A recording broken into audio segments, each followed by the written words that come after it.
अस्सलामुअलैकुम, welcome to our channel VD voice of drama. Duniyapur किस्त number 17 में आप देखेंगे अना बस्ती के गरीब लोगों में जाती है ताकि उनका एतमाद बहाल कर सके।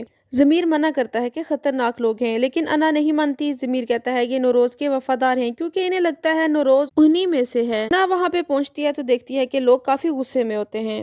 मीर हसन शामिर से पूछता है अगर दुनियापुर का कंट्रोल उसे मिल जाए तो क्या वो अना को माफ कर देगा, तो शामिर कहता है कभी नहीं। अना लोगों से बात करना चाहती है लेकिन देखती है कि लोग एक पल भी उस पर यकीन करने के लिए तैयार नहीं होते। वो उसे मौका ही नहीं देते, गाड़ी पर पथराव करना शुरू कर देते हैं। वो भागते हैं लेकिन वो ज़मीर और अना दोनों को गिरफ्तार कर लेते हैं। नवाब आदम को चारपाई पर लिटाकर कहता है शेर बनो, थोड़ी सी तकलीफ बर्दाश्त करनी होगी। वो आरी से उसकी टांग काटने लगता है लेकिन इतनी देर में उसे कॉल आ जाती है कि अना और ज़मीर को अगवा कर लिया गया है। बस्ती के लोग शामिर को भी कॉल करके बताते हैं कि उनके हाथ अन्ना और जमीर लग गए हैं। नवाब नौरोज को वहीं छोड़कर चला जाता है तो नौरोज कहता है शेर चाहे पिंजरे में बंद हो, शेर ही रहता है और गली में दनदनाता फिरता कुत्ता कुत्ता ही रहता है। जमीर से पूछती है कि ये लोग ऐसे क्यों हैं तो मजदूर अन्ना को बताता है कि तुम्हारी हवेली में सीमेंट नहीं, हम सबका खून है। तुम्हारे बाप ने सब कुछ छीन लिया हमसे, अगर साहब ना होते तो तुम्हें इन रेगिस्तानों में हमारी लाशें मिलती। इतनी देर में अना देखती है कि उसे जान बचाकर भागने के लिए रास्ता मिल जाता है। शामिर जब मौका पर पहुंचता है तो देखता है कि अना पहले भाग चुकी होती है। वो मीर हसन को कहता है कि तुम यहीं पे रुको और खुद अना के पीछे भागता है।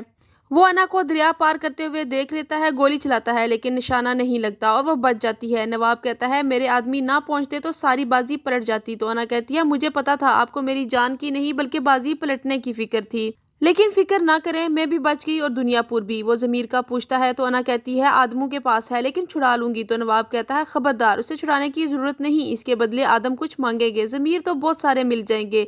ऐसे प्यादे तो आए दिन मरते मराते रहते हैं। मीर शामिर से कहता है नवाब के आगे हथियार डाल दो, उनसे तुम्हारा कोई मुकाबला नहीं, मैं तुम्हारी जान बख्शी करवा दूंगा और साहिब की भी। तो शामिर कहता है पहले अपनी जान तो छुड़ा लो। तो जमीर कहता है मुझे हाथ लगाया तो नवाब तुम्हें छोड़ेंगे नहीं। शामिर उसकी गलतफहमी दूर करने के लिए नवाब को कॉल मिलाता है तो नवाब कहता है मार दो बेशक, मेरी जूती को भी फर्क नहीं पड़ता, और हाँ इसकी लाश भी मुझे मत भिजवाना।